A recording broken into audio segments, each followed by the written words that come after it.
So without further ado, I'm going to introduce Rod Scott. So Rod has over 25 years of contracting experience specializing in historic and flood structure rehab.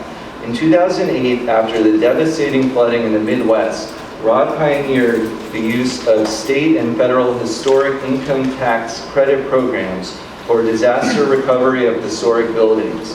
In 2009, he relocated to Louisiana to learn all about flood hazard mitigation and elevation efforts, assisting in the New Orleans area flood recovery. He developed and deployed the first flood mitigation industry public education outreach programming in upstate New York after Hurricane Irene devastated the region. This outreach education effort was improved and redeployed in New Jersey and New York after Hurricane Sandy. This program was awarded the Association of State Floodplain Managers 2014 John Schaefer Award for Excellence in Flood Proofing. As principal of L&R Resources, Rod is a resource in the flood hazard mitigation industry. He provides continuing education programs, credits for architects and engineers, code officials, and floodplain managers on wet and dry flood proofing. Rod is a special projects manager for Preserve Louisiana, where he provides services including historic building condition reports, legislative advocacy, and income tax credit projects, many of which are historic homes seeking flood hazard mitigation. Recently, he contracted as a historic preservation consultant for the relocation of a 1699 house listed on the National Register of Historic Places. He also provides consulting services to the International Association of Structural Movers, where he provides legislative advocacy and consultation to members on flood mitigation programs. He conducts public outreach to communities, governmental agencies, and others on flood hazard mitigation, how to plan, finance, and execute flood mitigation projects. And I just wanted to say a personal note that it's been really great the last couple of days spending time with Rod. He came directly from the airport from Louisiana right to the Historic Preservation Board of Miami Beach to give a 10-minute presentation before whisking away to a realtor presentation at Compass. And then we had dinner after with an architect, and he's all over the place. And also he's going to introduce some of the people who have flown in from across the country who have businesses involved in elevation and adaptation. So for those business people out here, this could be a good opportunity for you all as well. So without further ado, please welcome Rod Scott. Thank you, Daniel. Yeah, if you'll set me up. Sorry, it's such a long resume. I meant to chop it down a bit. And that's my second career. My first career was radio and television from high school through 15 years after college. So I'm a little older than I look. Anyhow, life has been fairly kind to me. So I am from Mandeville, Louisiana. We are across the Lake Pontchartrain from New Orleans. We don't have levees. We have seawalls. And in 10 years, Katrina to Isaac, we have had 5 hurricanes, all exceeding the 100-year elevation. As I always say, that flood map is a minimum elevation. You want to be above that, especially for resiliency in the times that we're living. The climate is changing, and I can't stop it, you can't stop it, but you have to adapt. And so we adapt. My town is now 71% elevated. My wife is the planning director there, and it's phenomenal what has happened. Now it's normal. Everything except the ones on the ground still. And in Isaac, the last hurricane, still 60 buildings were emptying their contents to the curb, and all of the heartache and mess that creates with the storms. You all have been very lucky. Not a major one since the 20s or 30s, the big one. You've had some flooding and some storms, but not the hammer, like Andrew did south of here. And that was a wind event more than a water event. But you are facing challenges, and the city is adapting, using your revenues that are produced from your properties to bond and to create pumping systems and elevated roadways. And I went by and saw that today, and it really is a phenomenal human adaptation, engineering adaptation to the things we're facing. The roads have to be elevated, but so do the buildings. Residential can only be elevated. You can't dry flood proof a residential building. You can relocate one That's another option for flood mitigation. And then we don't talk about the third because we're building recyclers. We don't talk about demolition. We don't demolish buildings. In our wood frame structures, every 1,000 square feet of wood frame building is 250 trees. We just can't throw those into the dump. And all of these concrete buildings, if you throw them into the dump, it's not us that inherits them, it's our children and their children, and it doesn't biodegrade. So let's recycle and let's live resilient and adapt. And our industry can do that, and we're going to show you some of that today. It's really cool to be in this industry. Okay, so, and thanking to our sponsors, Ronaldo Bourget, Miami Design Preservation League, and the International Association of Structural Movers. So, flood hazard mitigation, it's your new term. There's going to be quite a few new terms tonight. If you want to take notes, feel free to. Otherwise, we'll have the presentation posted. And this is all about education and learning your steps, your next steps as a community and as property owners. So mitigation reduces flood risk, it's obvious. I have houses that are between 12 feet and 8 feet high. 70% of them are elevated now in my community. It reduces the flood policy rates. We are in a new era, not only climate change, but our federal flood insurance program, which flood insurance is mandated if you have a mortgage. It's not yet mandated if you have a renovation loan, and it's not yet mandated if you have a business loan, but I understand that that's not far off because they have to cover their risk. They're loaning you money and they have to cover their loan. And so for a mortgage, you have to have flood insurance. Right now, the game in town is the national flood insurance policy. There's a lot of discussion about private flood policies coming online. However, these old buildings are at extreme flood risk. And the odds are that they would lose money on your property if they insure it. So right now the NFIP is the game in town, and it may be the game for these old buildings until they're corrected or they disappear. My wife has a famous saying, with 70% of them elevated, we lost 40 or 50 in several hurricanes. Lift them or lose them is her favorite slogan. So anyhow, and it stabilizes the property values. Okay. Remember that phrase as we go through this tonight. Flood hazard mitigation. Here's our Lakeshore Drive, clear day flooding. You all know what that's about. Twice a year, spring and fall, king tides. With a little wind-driven south wind, it comes right over the seawall of Mandeville. That's a 3,200 square foot house on the right, built by the doctor in town, on the historic registry, not elevated, flooded 5 or 6 times. Its insurance is going up at 25% a year. It's a severe repetitive loss structure. It has a grant this year. While she waited for the grant for 2 years, her husband died of cancer. So, terrible stuff, terrible stuff. The house next to it is elevated. And that's the way the rest of them look along Lakeshore, except for a couple like that house there. And that one soon will be at 12 feet. So here's the deal. We all know the sea level is rising. You've done a lot of work around here. You've got a regional compact. Tremendous stuff that's really leading edge for the rest of the country, especially multiple municipalities working together on a common issue. But that ocean is still 2 to 3 mortgages away, to be honest. It's 100 years before it's here all the time. But so we have mortgages and we have real estate. Real estate is an investment for the buyer and the seller. And it provides vital revenues for schools and roads and elevating streets and pumps and everything else. It revolves around the property tax values and here the resort taxes, which are quite substantial, I discovered today. And that's something that's good and you should keep that going, but you need housing here. So here's an interesting FEMA illustration. I want to go over that. The house on the right is ultimately where we would love everybody to be, because you have 3 feet extra above the minimum map level, so you're built in for water and storms and sea level rise. You're not at the minimum. In Louisiana, we flooded 100,000 structures last fall in the Baton Rouge area, 40 inches of rain in 24 hours. Crazy. More frequent, more intense. That's the prediction. We got caught in it. 100,000 structures flooded, 14% flood insurance. How do we help those other people that didn't have flood insurance? $427 a year if you're 3 feet above the minimum. Now that's an affordable flood insurance. But it takes some investment to get from where you are now to there, and we'll talk about that.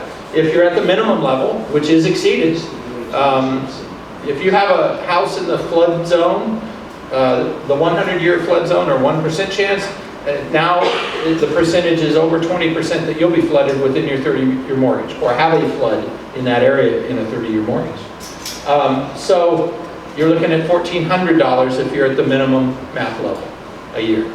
And this is in the AE zone, which is primarily everything you have, and you have a lot of stuff at the base flood elevation up here on the high side of the island because of its geography. Not so much at the back side of the island and the dredged out islands with bulkheads. You're probably more closer to the last one on the left, which is 4 feet below map elevation. In your old buildings built before flood maps, they're raising those rates. The first legislation said, boom, time you sell it, the new owner pays everything right up front. And it was going to kill the real estate market. We backed up. Everybody realized that that's not going to work, especially in coastal and river towns. So we're on a slow curve to get to the maximum actuarial rate. Our insurance program is $26 billion in the hole. We owe ourselves $26 billion. The flood insurance program owes the Treasury. It's sold by private insurance companies, but it is a federal program, and so we've had to backfill that. We owe it $26 billion because these older structures get flooded when the floods come. So $9,500 in 10 years. $9,500 a year, $95,000 in 10 years once it reaches the actuarial rate. So how quick is it going to get there? If it's a primary residence, it's 12% a year, maximum $2,500 a year. So you have time to plan. That's good.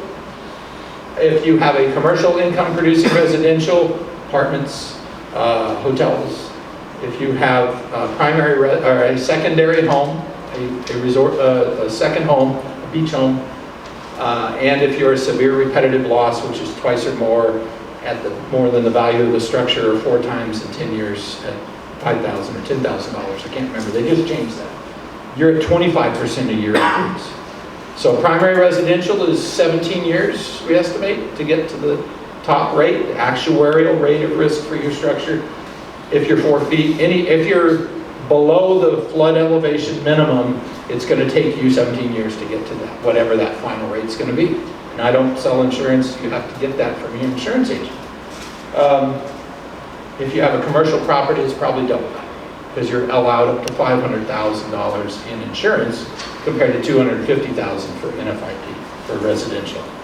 So just keep that in the back of your mind. It's not today, but it's time to plan, just as it's time to plan for sea level rise. This is going to happen a little quicker than the sea level rise. So $1 of flood mitigation saves $4 in disaster recovery.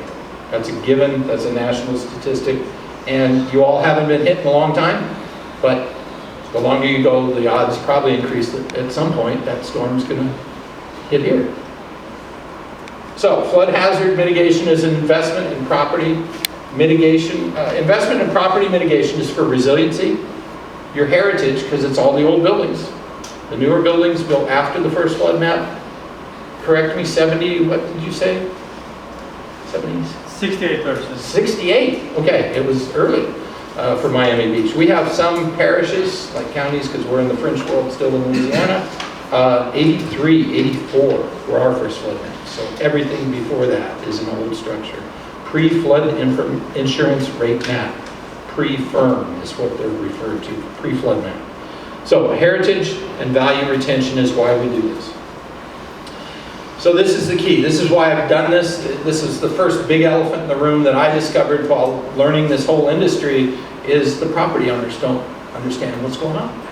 A lot of us in the industry understand it. We eat it, we breathe it. I do this 7 days a week. My wife does it. She's a city planner. Same thing. We eat and breathe trying to make our country safe and resilient. It's just what we're doing. And we'll leave it a better place for our children than when we started. So property owners are the ones that have to decide what they do with their property. The government can't do anything other than now they're financially incentivizing these modifications and retrofits to allow us to move forward with safe structures as the climate continues to change. So we need to educate you about how important good designing is, because you've been given this gift our forefathers left us these incredible structures. There is no other place on the planet, as far as I know, that has this size of collection of these various eras of historic modern architecture. It's a little cocoon. It's been saved from shredding, and it's here, and it's beautiful, and it needs saving, in my opinion. I'm a preservationist and a mitigation specialist. So you all need to understand how to plan, finance, and execute one of these projects. It's not written down anywhere. It's not anywhere that's easily accessible by you as property owners. And it's your property. It doesn't belong to the government. They're going to have their hands full with streets, roads, sewers, police, fire, libraries, hospitals. So the property owners, we got to get going on this. And we are. We have lifted 26,000 buildings in Louisiana since Katrina. In my town, 80% of those elevations to 70% elevated were privately funded. Okay, so it's doable, and we're doing it. And we've done thousands in the Jersey, New York, Connecticut area since Sandy. Thousands, 3,000 to 4,000 per state. I mean, we've had a lot of companies up there lifting 6-7 days a week since Sandy hit. All right, we can do this. My job is to educate, motivate, incentivize, have you leave here really hopeful that there's a way to fix this, and it is. It's this, and it's these, and the dinosaurs didn't have that, they didn't make it. We're gonna make it. I'm a fighter. You're a fighter. We're all humans, and we acquire, and we fight, and we get what we need, and we do things that are amazing. You all were in the space program. You were the epicenter of the launches. In the 50s, we dreamed about going to the moon. By 68, I watched Neil Armstrong land on the moon. This is a specialized construction project. This isn't voodoo magic. It's happening everywhere. It can happen here. We just got to figure out some financing and some planning and execution. And that's our whole idea to be here today, to plant seeds, to get you in discussions, to figure out how to solve this greatest challenge of our modern era. This is the greatest challenge. We have 3 million of these buildings in America, 750 or more billion dollars worth of construction. Huge business opportunities, huge innovation opportunities. We're going to do this. So this is what we can do. That's the Cape Hatteras Lighthouse, early 1990s. We moved it.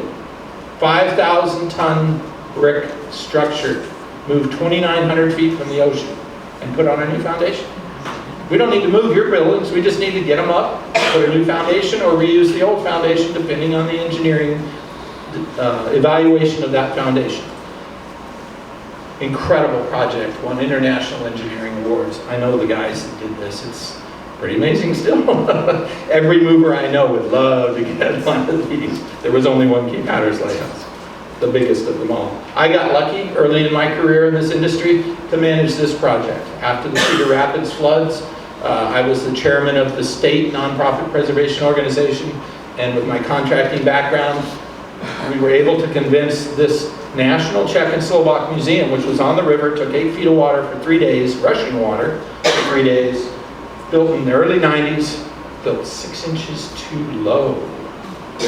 Don't ever try and build to the minimum, build above the minimum. Didn't carry flood insurance, had to figure it out. Because they were a public agency or a community benefit organization, they were able to apply to FEMA for a mitigation grant. They put up cameras on the site as we were welding steel beams that were 180 feet long and this tall, double I-beams. 4 of those went through the building, and then 110 90-foot beams that were this tall went through those beams. And that was the structure that lifted that building off, and we rolled it on dollies, 95 dolly sets over to this foundation, lifted it 12 feet in the air, rolled it on rails over to the foundation. Within that much, I have a picture of the plumb bob and the chop line. That's what this industry does. It's amazing. This is our equipment. We in America manipulate buildings more than any other country in the world, and we have forever. We moved old farmhouse buildings. We moved old buildings in the settlement era back so we could build a newer building.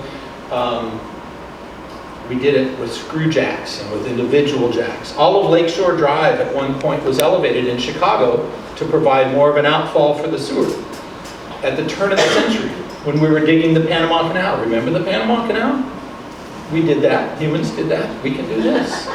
Okay, this machinery right here costs about 100 grand. That machine, it's called a unified hydraulic jacking machine. The technology has refined and refined over the last 50 years. This really caught on in the interstate building era, because as we remember, preservation started in the interstate building era when we carved our way through historic areas of communities without any analysis of what our projects were doing. It's called Section 106 review now. Federal money spent, we have to evaluate the impact on the historic resources in this country. We're almost as mature as China. They do the same thing in China, and they have 3,000 years of history. So this machinery is quite expensive. There's only 2 manufacturers. They're both in America, one in Pennsylvania, one south of Chicago. By the time our lifters show up with their insurance and their crews and 2 of these trucks and the steel and the cribbing and the machinery, you're at a $250,000 investment. Some of our companies have 10, 12 of these machines. This is a very real, quiet industry. It's very real and it's very quiet. We just really haven't come out of the woodwork unless you see us out there. We're here to tell the story of our industry because America needs us. You need us, America needs us. We need to do this stuff. These people eat and breathe structural. And at the end of this, I'm going to introduce 3 companies who have spent their own nickel to come down here to be with us this week, to look at some buildings, to look at what the situation is. These companies are looking to expand. When you do these projects, every trade works. Concrete, masonry, carpentry, plumbing, electrical, they all work. And I know you've got a big construction industry going here with new stuff, but you got to do this too. You got to do this. So there's a steel, all the lifting steel on the back of a truck. Remember, our lifting steel has flanges that are enormously thick. It's structural steel. It's not steel to build a building, it's steel to lift it. Wood cribs, imagine Jenga blocks in mass. And within those cribbing blocks, we put these hydraulic jacks. And we have from 50 ton down to 15 ton jacks. Bigger jacks carry more. So, in the old days, they beat drums in Chicago. They were beating drums and they jack on the jacks. 100 men under a building would jack up a building. Not so gentle on a building. No building is ever meant to be elevated or moved. We don't build them for that, except mobile homes, manufactured structures. But this technology, by unifying all of the jacks and picking the weight that's at that point in the structure, so you can lift a wood frame structure with a giant chimney on the end, and all the jacks work at the same time, at the same rate. Very minimal structural issues. Incredible load capacities, thousands of tons, and that's about as good as it gets. Okay, it's not going to get much better. I think we're at the evolution of our equipment. Now it's the rigging of each of these buildings. It really is unique because no 2 buildings are the same. And when you ask how much does it cost, you really got to get to at least a preliminary design plan so you know how big the foundation is going to be, and we're going to help you learn all that. So here's Miami Beach. First thing you want to do, or anybody needs to do, you're 100% in the floodplain. Miami Beach is all in the flood zone. 100% or 1% flood zone. There's the website. Go dial up your address. You can actually dial up your address now, and it'll tell you where you're at in the flood zone. It won't tell you the ground elevation there, but it'll tell you where you're at, what zone you're in. Is it 9-foot elevation? Is it 8-foot elevation? So you can start getting, this is all about you getting that information. Nobody knows about this, so now you know, spread the word. Everybody on the video, look up your, I look up my house. It's just outside the flood zone. We had that 100,000 people flooded, 200,000 people flooded out, 100,000 structures. We're outside the flood zone. My wife and I went down and bought flood insurance. 30% of all floods happen outside the flood zone now. $325 a year because we're outside the flood zone. Worth the investment. If you live near water, you really need to carry flood insurance. I'm saying, especially going forward. So here's another area. I was up on Sunset Island this morning looking at some very interesting candidates and a very large home, huge home. There's the other islands, man-made islands. And this is really low on the backside of the island and high at the crown where the dunes are. Typical for any coastal barrier island. Learn where you're at. Learn where your structure's at. Geographically, flood zone, and it may be in a historic district. I'm talking to the choir here. A lot of you are historic building owners or concerned about historic structures. But there's the historic districts in your community. Some are only locally designated, some are locally and nationally designated, National Register Historic Places. Unbelievable collection of buildings. Did you know that if you are National Register listed and you are an income producing building, where you depreciate the building every year and you get income and it's a business, there's a 20% federal income tax credit for these projects. Already on the books, it's already there. And there's some other incentives, we'll talk about that in a minute. So how many are there? This was the other elephant in the room for me. Found out this year that the Association of State Floodplain Managers has taken up the mantle, and we're hopefully going to count how many of these buildings we have in America. We got 1.25 million of them on flood insurance. We know that. Never more than 30% of a community is covered under flood insurance because it has to be just for the mortgage. When you pay off your mortgage, people drop their flood insurance. And then the storm comes. And then the whole nation needs to gather together to try and help put your pieces back together, but it never makes you whole. So flood insurance, important. You live in the flood zone, have flood insurance. It's part of living in the flood zone. So we're going to count these. I have a very high confidence level that within 5 years, we're going to have a count. We think it's 3 million buildings in this country, $750 billion worth of construction. That's our estimate as an industry. Our industry is very excited about this. And contractors should be as well, designers should be as well. But it's a big vulnerability, so we need to fix it. All of our oldest historic communities have old historic buildings. It's just the way it is their blessing and their challenge now. Annapolis, Baltimore, Newport, Rhode Island, all these places that were built before. This was a little different. This was built 30s on, so it's a little different, but it's got an incredible collection. Okay, here's our tools for mitigation in a community. You've got your FEMA maps, minimum elevation. Everybody builds to minimum. I don't get it. Build higher than minimum, please. At least a foot. You have a foot here. 1 foot freeboard. You know where freeboard comes? Somebody asked me that question. It's an old nautical term. Every inch of freeboard over the water level in your boat to the gunnel is actually a safety factor in your boat. So the little pirogues that we row around in Louisiana don't have much freeboard. They're kind of scary, but a big ship like some of these beauties docked at the docks down here, lots of freeboard.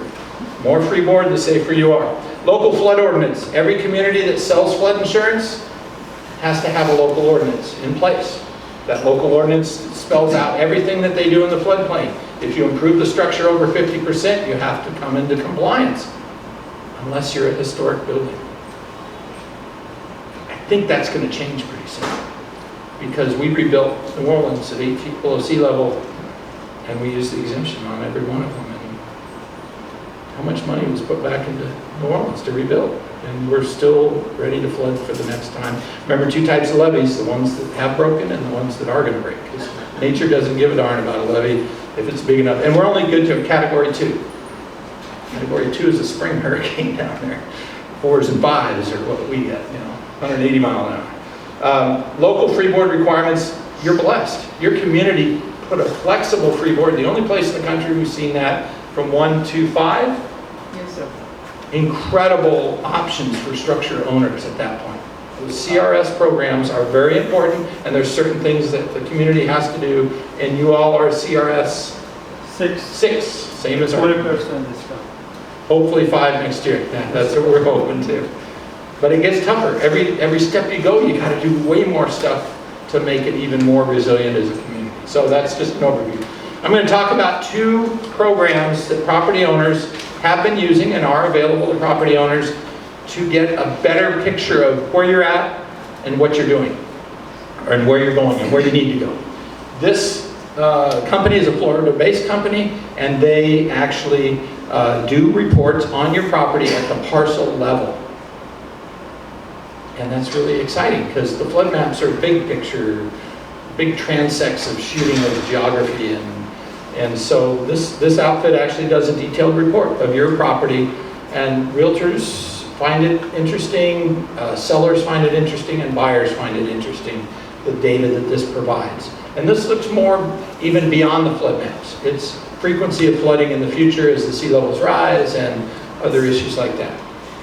This is another program that's out there.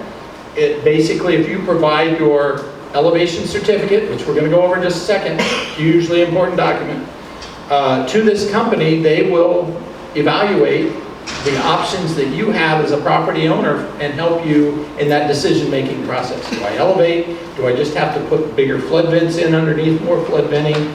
Everything that's under the occupied floor that has a wall around it, you have to put vents to allow that water to come and go. And we're going to talk about those in a minute, because it's really important, because we're missing that in a lot of elevation certificates, and I'll tell you the horror story. Okay, this is it. The FEMA elevation certificate. 1.25 million of these pre-flood map buildings have insurance under the NFIP. We think there's 3 million.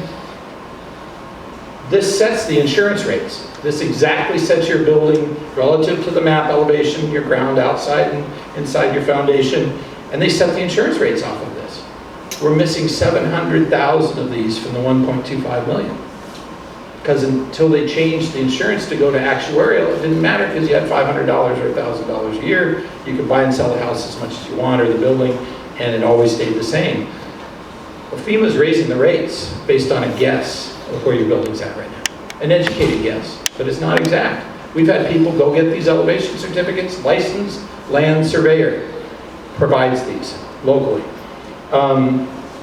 Their insurance rates went down because FEMA was thinking they were higher than they actually are. In my community, a realtor will not take this listing unless they have this document. It just leaves too much to risk at the end of the closing, and all of a sudden you find out your insurance is way more than... So get the elevation certificate, know where you're at, know your building.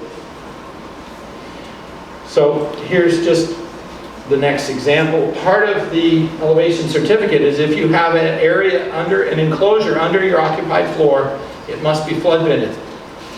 They make different flood vents out there that have different capacities, and those capacities are not listed, and it confuses surveyors, and we have some bad elevation certificates out there. I can't say it any more than that.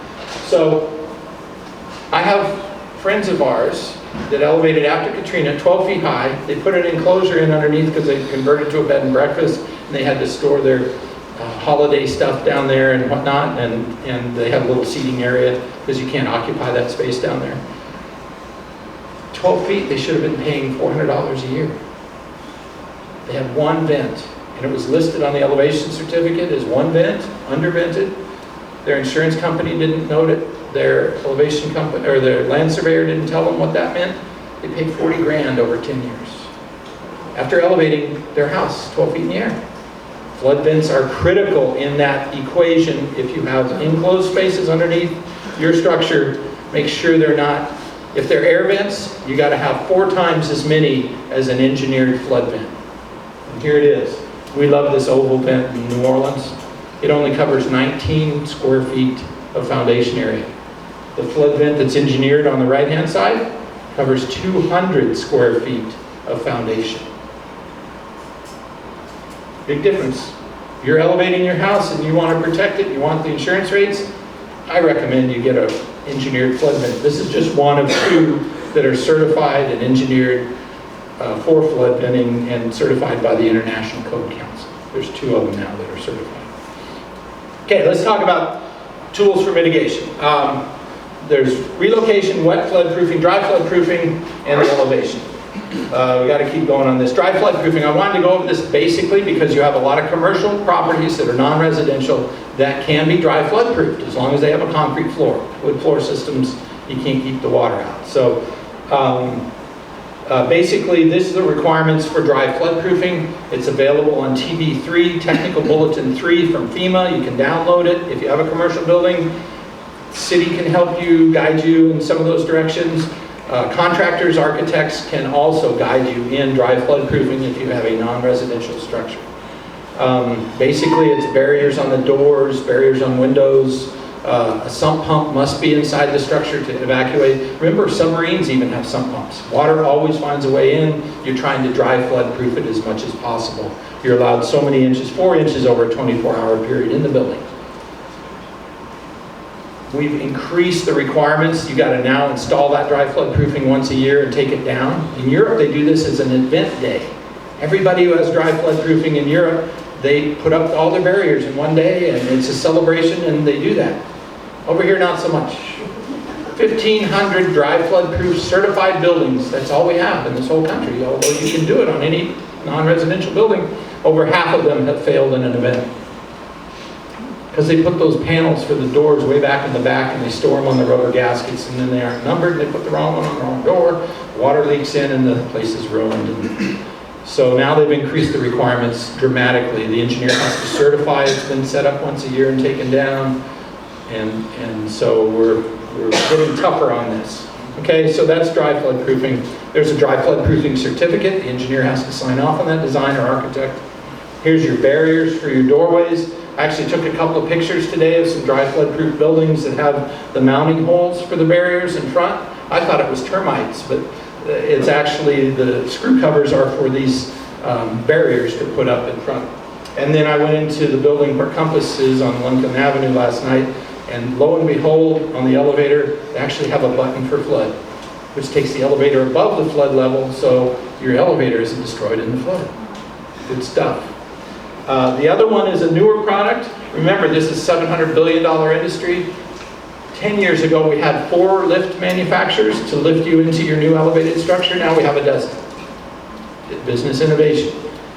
This fabric company is made by the company that builds the spacesuits. ILC Dover out of Dover, Delaware. So it's a new concept. It's a multi-layer fabric, installs in the sidewalk, pulls up right in front of the building, wraps the building, and it can be certified flood-proofed.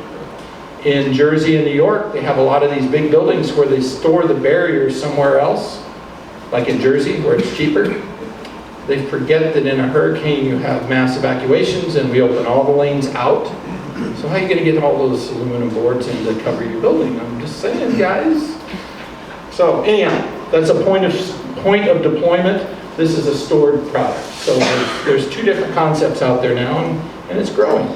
So elevation. There we go, 5,000 tons, 2,900 feet inland. There's a condo, slab on grade, structural slab, 2-story condos that we listed in our town. They're now 8 feet off the ground with parking underneath. You have a critical problem with parking down here. Every barrier island in this country has problems with parking because of the old structures. They weren't built. Your newer structures have parking under them. Eventually, you'll have more parking here. I'm convinced of it. And it'll look good because you're going to design it right. The other one was another project. Remember I showed you the Czech Museum?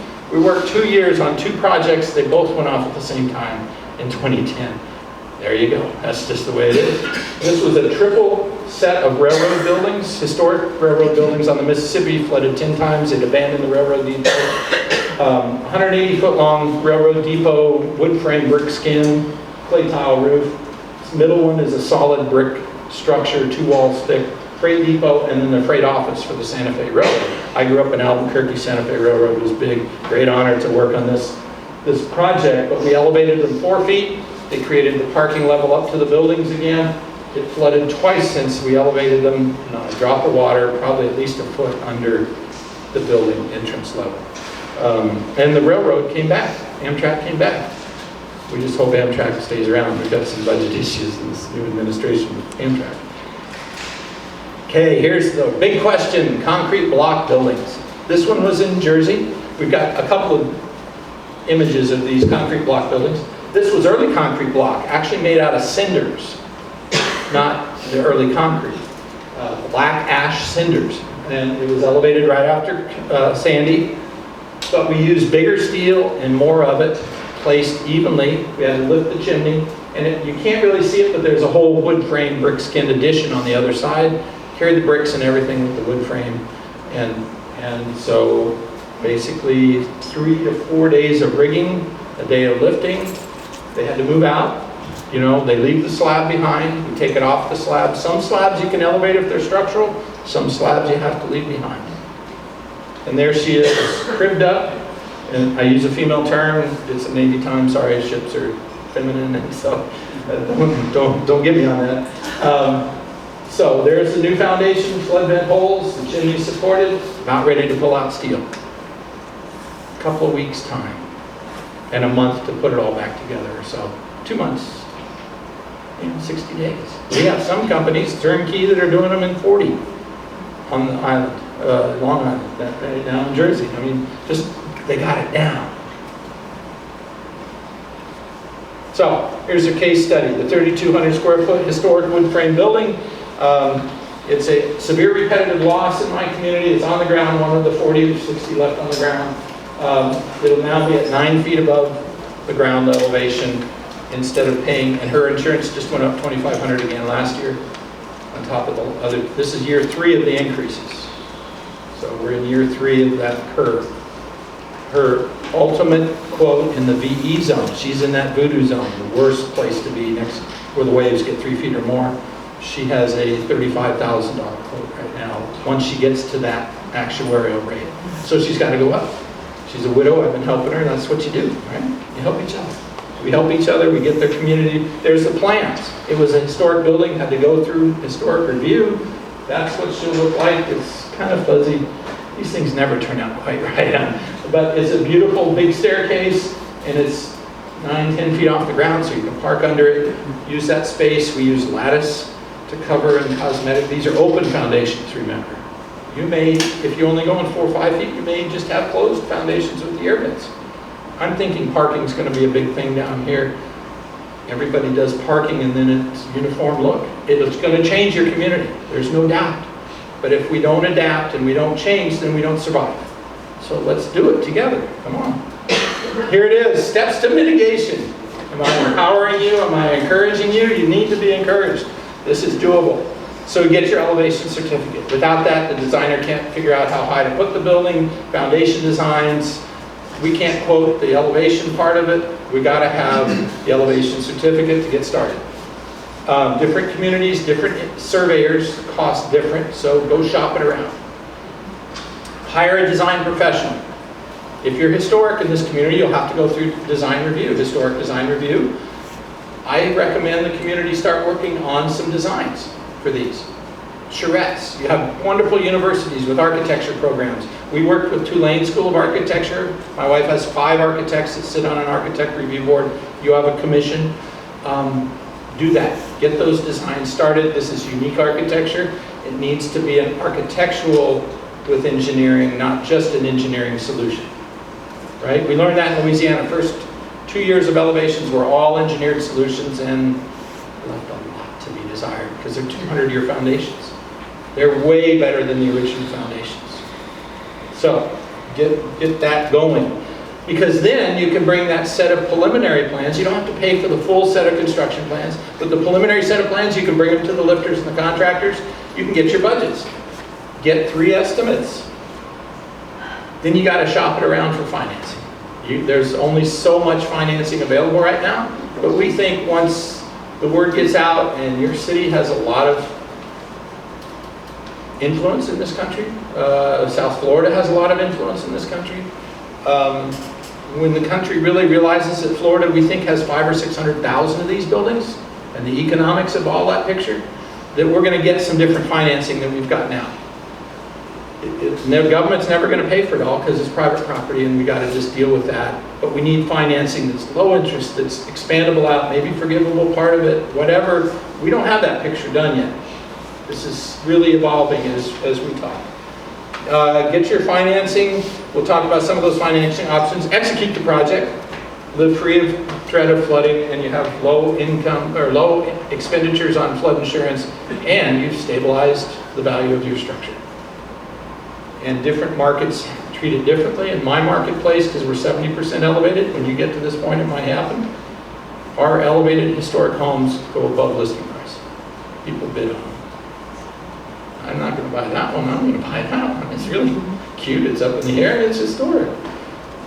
I'm just saying. It won't work in all markets, but that's what's happening in our marketplace. Okay, cash is king.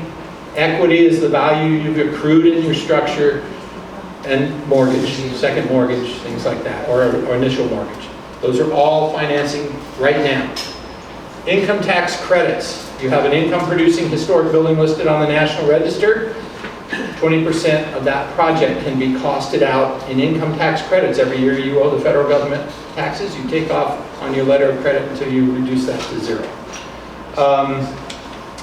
You do not have a state income tax, so you do not have a state income tax credit program. My state, you have a 25% state income tax program, 20% federal, 45% back off your taxes, off these projects. That starts to really make some sense. Economically, you got to invest, but then you get that long term. And you have less flood insurance costs, so you can use that to pay it back, whatever financing you have. So, and you don't have to pay the government for all those years in taxes. There is action happening right now in Tallahassee for the last 2 years. Developers from other parts of the country have come in, talked to the legislature. Texas didn't have an income tax either. They're one of the states without, but now they have a historic rehab tax credit through real estate transaction financing. A tax fee onto every real estate transaction. It's working in Texas beautifully. Then you have this little hidden piece in your flood insurance. If there's a disaster and you're damaged over 50%, you can get $30,000 if you have this rider on your flood insurance. It costs $5 a year. Almost everybody has it. We use it a lot to match the federal grant, 25% match local. It's $30,000. When it was put in place in the 1970s, it was worth $30,000. Now in 2017, it's not worth $30,000. And the cost to our lifters has gone up. Their labor costs have gone up. Their insurance costs have gone up. Equipment costs are substantial. Their investment in their business to come help you. So we're advocating that that be doubled to $60,000, paid through the premiums. So it's not like we're borrowing money from the government. It's just paid for as a premium addition to your premium. And anytime you want to use it, we advocate. Not just when all your stuff is at the curb and you have the least ability to do one of these projects, right? When I'm flush, I should be able to pull that initial cost of compliance out of my flood insurance and do it because I'm going to pay less flood insurance. I'm going to be less risk to the flood insurance program. We think that's something that everyone should be advocating for. It was put in the 70s, older concept. Now we have flood insurance increases, climate changes. That should be available, we think, to everyone when they decide to pull the trigger on these projects.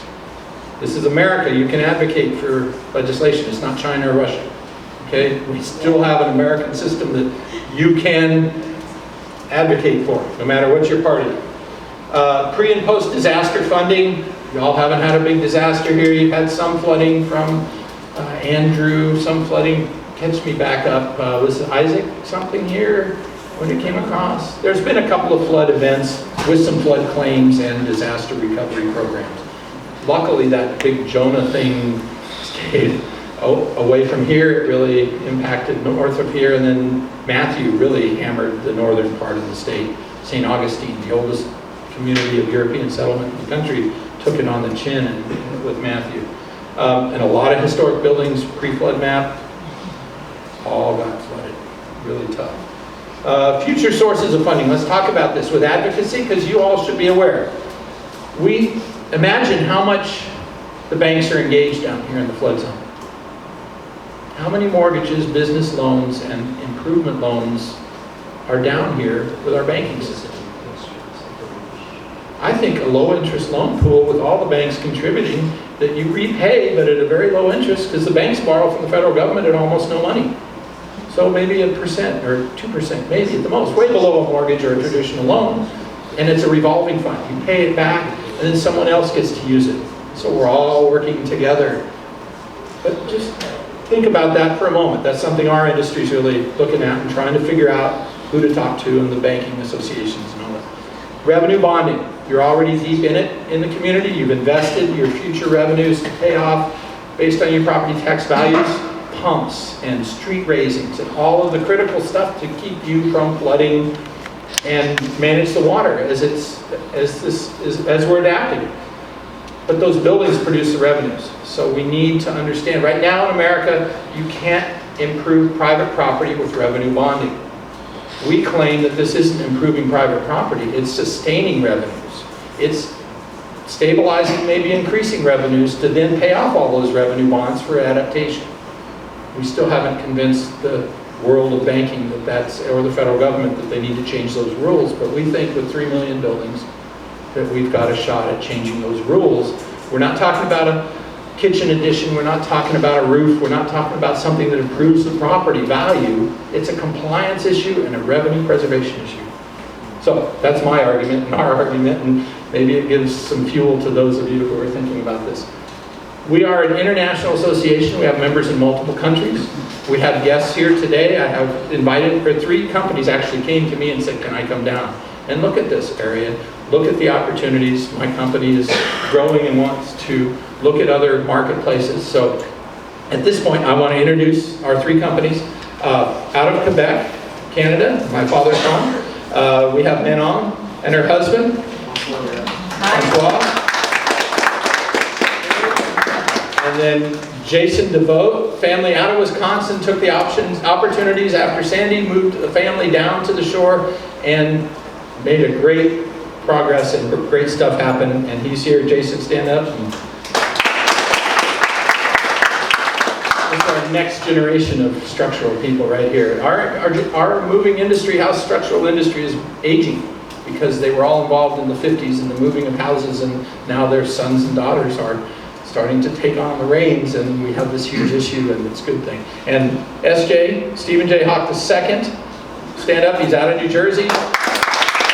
3rd generation, 2nd, 3rd generation, 3 generations, yeah, multiple generation families in this industry who, as a child, grew up learning the ropes and now creating innovative ways to do this. So today we were out at a structure, and how do you get those big giant beams under these buildings? Well, at the beaches in New Jersey and New York, there is no space. You got 5 feet between your buildings, 6 feet sometimes, 8 feet. On the shore, sometimes 3 feet in Jersey. Barely enough to put a footing in.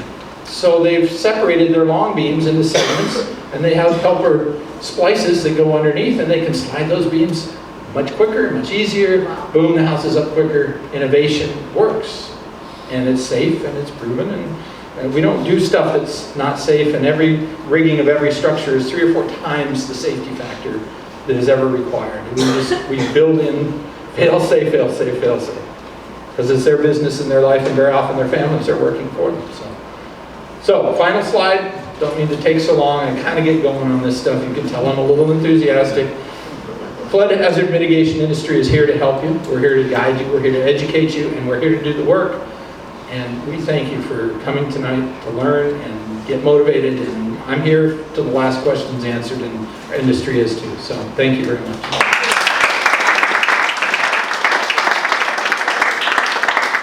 So there's a couple of questions.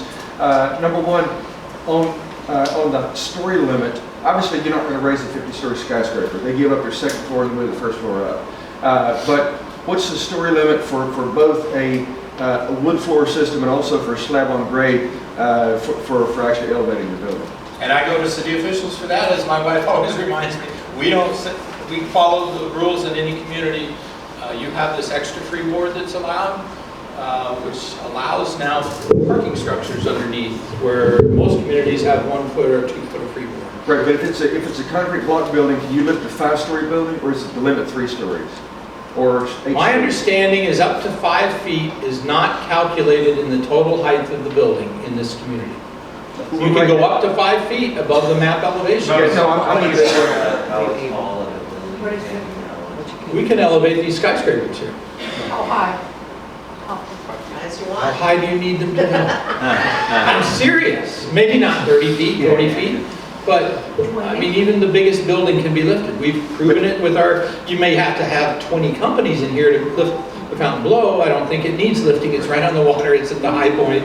We're talking about those 2 stories and those really big private homes on the islands that are very low elevation. We're talking about really manageable structures, 2, 3-story structures. Okay, go look at the Tides, which is like, I think, a 10-story building. Okay. And I'm just curious if you can lift that. Well, we'll go out tomorrow and look at the tides, because we're here for a couple of days. We have to look at the structure. Yeah. You said something about homes with wood floors. A lot of our historic homes have wood floor, so what happens in that scenario? That's just that's the commercial building that you're trying to flood proof. You can't do it with a wood floor system, it has to be a concrete floor system. So either take out the wood floor system in the historic building and put a concrete floor system to resist the water from coming up underneath. Residential structures, they have to be elevated, we can take them with the wood floors. Usually. With the wood floors, and then you put Usually, concrete under, if or you've got a crawl space underneath, it's Yeah. pretty much a done deal. If you have it on a slab and the wood floor is on a slab, you're probably gonna give up that wood floor. So, Just as you would your tile floor and leave it behind and everything. so when you already have a crawl space, and a lot of our homes are lifted up and they do have those vents, does that make it much easier for the hydraulic system to come in? What kind, and Yes, it does. lift Generally. that? Yeah, if you have any structure that has a foundation, Mhm. is a lot more feasible to raise. I mean, if you're on a slab, you're raising up, building up the slab and everything else, it takes so much more manpower, time, foundation systems. If it has a crawl space underneath it existing, it's a lot easier to raise. And you're saying that right now you're at 40 days for raising the home? Well, So it- it's Actually, we're yeah. building. if you're getting started, it could be 3 months 6 months. until the project is done. The elevation itself on a small home is a couple of days down. The elevation itself. The Okay. 40 days or like we say 90 days around. If you bump up from the start of the project to the end, 90 days. So it's elevated, foundation is extended or rebuilt, set back down, and the homeowner's fine. Reconnect all the utilities, put stairs and egress, elevate your air conditioners, put a lift in if you're really high and need a lift. We're aging at the shore now, so lifts are, now there's a dozen manufacturers of lifts. So we do a lot of turnkey projects, and the overall process can take 7 to 9 months from the time you hire a design professional until the time you get a certificate of occupancy again. So it's a process. A lot of it is in the planning stage. It can take 4 months to plan and get a permit. So And the you take process 4 of months to actually do it. elevating the building could be 4 days. The actual process of just lifting it can be as quick as 1 day to a week, but the actual lifting of it is sometimes only 10% of the actual Project. dollar figure of the project. You have But from the time you arrive at the building, get it prepared, get it up, get the foundation built, how long does that take? 2 weeks? Yeah, so the basic process is you get a permit, right? And there's 4 months of work it takes to get a permit, basically. Then there's pre-lift demolition, removal of any steps and decks, any bushes that are surrounding the All building. possessions inside have to be moved down. Any possessions inside the house can most likely stay. Oh, really? Yeah, 99% of most homes, unless it's a slab on grade Yeah. and the slab is staying. Then we elevate the home, demolish the existing foundation, replace a new foundation at a higher elevation, set the house back down, reconnect utilities, build decks, and then any upgrade to the building, whether it's siding or whatever it may be, any renovation work that you might take on at that time. It's a good time to upgrade a building. Of course. There's an awful lot of developers that come to the design review board and claim that because the foundation is shot, the house is no good anymore, which we all know is a lame Yeah. excuse. Not true. I've heard cockroaches as a reason for tearing down a house. Yeah. So now we've got proof that that's just an excuse to tear down a house. There are issues with your structures, and we understand those issues, and we're going to get a little more tour. Bill Seth is a local engineer, he was here tonight, still here, and very experienced in a lot of these older buildings. We have degenerating steel rebar that has gotten salt. We live in a marine environment here. Falling. Spalling of the older concrete block in the mortar, sometimes mixed with more of a saline solution than a pure water solution. Older knowledge we've gained.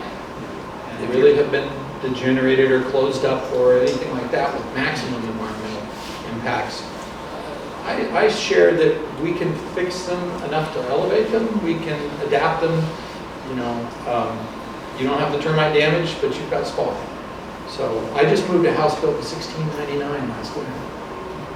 Put it in 2 parts and rolled it up a street 5 miles to the new destination, put it back together, and it's staying on the National Register. That's another thing that Miami So, yeah. needs to be able to move buildings. Yeah.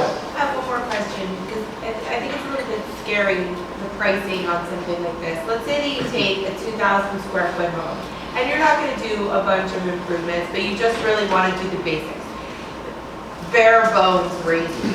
You wanna raise, and then you wanna reconnect. Yeah, you're all laughing, right? Because it's not gonna be very. What do you think the cost is gonna be? Like, let's say that we're not doing a bunch of improvements, and The bare bones cost, it's very hard to nail that down. because there's so many different. There's so many. But the average cost of just a basic elevation is $90 to $120 a square foot. Okay. It can be cheaper than that. Footprint or total square foot? That's total project turnkey. Footprint, the footprint. And how much is construction, new construction per square foot? If it's a wood frame, new construction, I don't know exactly how much new construction is down here, but in New Jersey, it's around $140 a square foot. So, It'd be hard to do it for less than 300 years. There's not a lot of wood frame yeah, it houses here. depends on the area you live. But depending on if it's a wood frame structure with a crawl space built after 1950, it's usually on the $90 or even $80 a square foot. So it depends. Basic, I mean, it can even be as cheap as $60. We've done ones that have been $50 a square foot. Little cottages. But it really depends on how much work the home needs. I mean, the type of Structurally, frame. you've got some issues here, and we have to address those issues as we prepare for this. We have a huge stock of condo buildings, 12, 15, 20, 25 units. Is that a lot more to live to a really big building, or is that kind of similar per foot? It can even out. So I just quoted a 4-unit condo building in my area, and it was cheaper per square foot because of economies of scale. Okay. In playing. But the bigger it is cheaper. And then, yeah. What kind, you touched on this, but, the built-out character of the neighborhood just west of here, you have a lot of buildings on 50-foot lots with maybe 5-foot setbacks all around, 10-foot, 15-foot setback in front. So what kind of challenges? Are those lagoon properties primarily? No, all their historic buildings, maybe a Okay. 2-story building. So what kind of challenges does that give you guys when you? Traffic.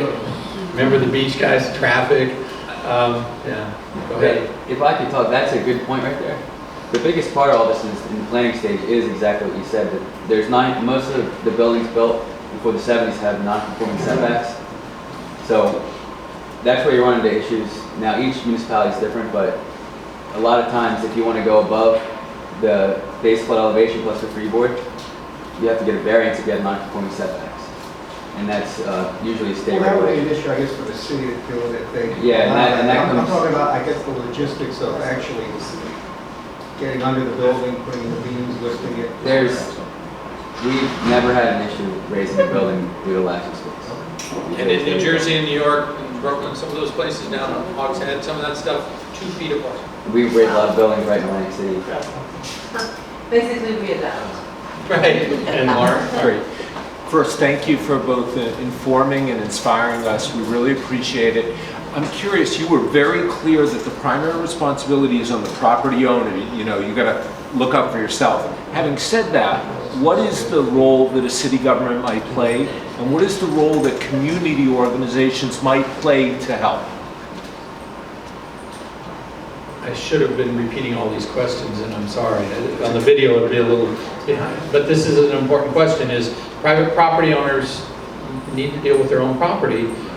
Hopefully our governments can incentivize this process because it all relates to the revenues coming off those buildings and the people living and working in the society that they have to function in. You've got a huge resort community, and you have a lot of working class people in this community, and it's all got to work.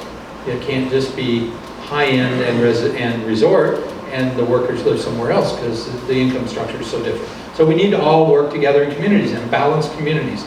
I'm a big advocate of, finding space for everyone. This is America. And it takes all of us to make the machine go. So we see different communities do different things. In the beginning in New Jersey, when we started lifting, they didn't have a 26,000 structure experience. 4 years later, the communities have really evolved. In New Jersey, we had to disconnect and cap the sewer and the water lines and start fresh from the street, which means we cut open the streets. And in Louisiana, we've done 26,000. We just sever the lines, lift it, reconnect it, and on you go, because it's a compliance deal. It's a project for compliance. It's not a renovation or demolition. They had to pull a demolition permit. In Louisiana, we just pull a building permit and we elevate as under renovation elevation. So you all have to work through those processes, and hopefully our industry can share with your community and put your community in touch with other communities who've been doing this more so that it's smoother. It's always a learning experience, little rougher at first as we get started in something new, and then it gets better and better as we learn the stuff that can make it better. Yes? Do you have any examples of towns or cities in New Jersey or Louisiana that have come up with some creative financing to incentivize to, you know, anything cool I can look up that's done in other places? A couple of communities have well, in several states for historic structures, we have an ad valorem tax credit or tax abatement exemption, whatever you want to call it. Different states call it different. But basically, it freezes the property taxes at where the value of the structure was before you started this process. And remember, this is a compliance project, not a addition or a kitchen or a bathroom that increases the value of the structure immediately. That being said, Annapolis has a 10% property tax credit now. Annapolis is a National Historic Landmark. They're all down near the Naval Academy. Definitely in danger. 1690 is their oldest building. So then we go to states like Louisiana and other historic preservation states that have historic preservation legislation where in our state it's a 5-year ad valorem increase freeze that can be renewed for another 5 years, so it's 10 years before they can start taxing you on your additional value, which usually allows at least a resale, and then you can do your comparables and the assessor can really analyze what the impacts are in the community. Some states do a graduated decrease in the ad valorem taxes, so it's kind of all over the board. There's no standards. There's no standards for permitting. My community got to 70% elevated, and they started looking back on all the permits, and they were just renovations. They had to go back and track every single permit from Katrina to 10 years later and get a box in their permitting form that said mitigation, because we got to count this stuff. And we got to count. There's actually Moody's, the credit rating agency, is now starting to look at communities and what they're doing. And if you're not mitigating, you're probably going to pay a lot more for revenue bonding. Miami's in a great position because they're putting investments into that. So their credit rating bonding is going to be good, but there's other communities that haven't even done streets and pumps and are just not started yet. And so once you get your buildings going, that'll be even better. So those are some of the incentives. Just one more, curious as to the 70% in your community, was that all private funding? 80% of that was privately funded. Thank you. And you do have structures that have higher incomes, and you do have structures that are workforce incomes. So we've got to figure those combinations out. Yes, the plan. Sure. I was going to say, there's likely nothing that is more pain-free to the city that would relieve more of the burden to the inhabitants of the building than streamlining the permitting process. Because that cost of being displaced is far greater than the tax savings. I can't think of anything else that the city could do that would be easier. But they have to trust the process too. That's and true. at the beginning, it's all a new process. As we saw in Jersey, what was it like Tom's River? It was like every one of them was a new creation, a new baby. And we were conceiving it from birth, or from conception to birth. And now it's just boom, you go in and you stream. My community, design review or a variance is within a week and it's $100 for a variance to do it. And yes, you got to change your stairs to meet the setbacks and try and squeeze it into the lot, but it's all working together and it all comes out. It really comes out pretty good. It's exciting. I want to come back in 10, 15 years and go, wow, look at this. That's what I want to do. All right, any more questions, Wanda? So my concern is in historic districts,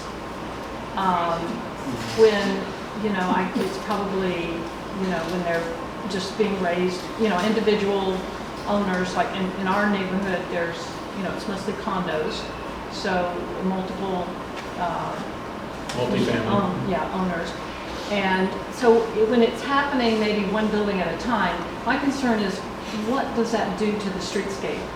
And if there's not some consistent vision on how we're going to adapt these raised buildings, I hear you say, let's provide more parking, there's nothing uglier to me than these buildings around here that just have these drive-in parking underneath the building. In my That's community, you horrible. can no longer drive in. We learned that. You drive around the side and park in this way. Well, That's the way they we've just do evolved. curb cuts here and I it know, destroys, yeah. so you can walk around the neighborhoods here and see that. But, so my concern is, you know. The what- look and the feel and the scape of the street, and number one, it changes. We're 10 years down the road and 70% of us is elevated, so it's changed. And the first ones had drive-in, straight in under the big, high, tall building, and now you got to drive in on a side and drive in. Learn from us, ask us questions, ask our industry questions, start your planning at all these levels. My community just got a grant for design guidelines for elevating structures. I sit on the review panel for the National Park Service for the new preservation brief that's not out yet. We're still waiting and waiting. But there is going to be a preservation brief for historic preservation for flood adaptation. And yes, it's going to be different, and yes, it's going to change 1 or 2 buildings at a time, because those will be the leaders and the people who commit and see the vision and got to do it. Then there's more that go. So 2 begets 5 or 6, 6 begets 10 or 20, and then it starts. And by then, hopefully, we will have large capital access, because that's the thing that's stopping us right now. Big time is in this country is only those with that capital can do this, and we got to get everybody equally up. All right, let's see, one last question inside the building. And I'll stay around outside. We'll stay around for a Quick follow-up. question. How cooperative are the utilities? Another learning curve. In terms of electric, sewer, water, you know, all. They got to be brought on board early. The utilities have to be brought on early with the community, and look at what other communities have gone through and learned. Like I said, the East Coast for Sandy, they hadn't planned, they hadn't elevated a lot, and new construction elevated, but when it came to this, they required a demo permit, and it took 6 weeks for gas to show up, to disconnect sometimes. I remember, it was a That's how nightmare. busy they were. Yeah, it depends on how busy. Right after the storm, they were really busy. Later, it got better because, you know, they were able to understand, and you didn't have to create a whole new gas line from the street, and all of those issues. Community working with property owners and planning internally in the city, and then planning with planning groups in the community on how this will work will make it go so much better. And it's all together anyway. Y'all gotta live here, so you might as well work it all together.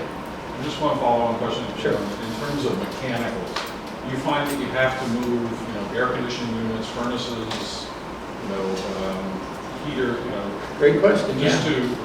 to other locations within the Yes. structure? Not necessarily. In the East Coast, a lot of the boilers are in the basements. You can't have basements in the flood zone. It's over. Your mechanical components, air conditioners, water heaters, furnaces, all have to be at least at the base flood elevation, if not higher. Usually they match up with the floor level of wherever the structure is gone. Sometimes you have to put an appendage on the structure if there's no functioning space inside the structure. Sometimes you have to sacrifice a part of your structure for the water heater to be inside. That's an adaptation, but all mechanicals have to be at least at the finished floor elevation of the structure or at the base flood requirement plus freeboard. And remember, you're in a high wind zone, tie down those air conditioners. You spend $5,000 on an air conditioning unit, it sits on a stand, they forget to put a strap under an angle bracket, thing blows over in a wind, and you've just lost a $5,000 air conditioner. Strap those to the stands. That's it. All right, thank you again, Rod, and thank you all for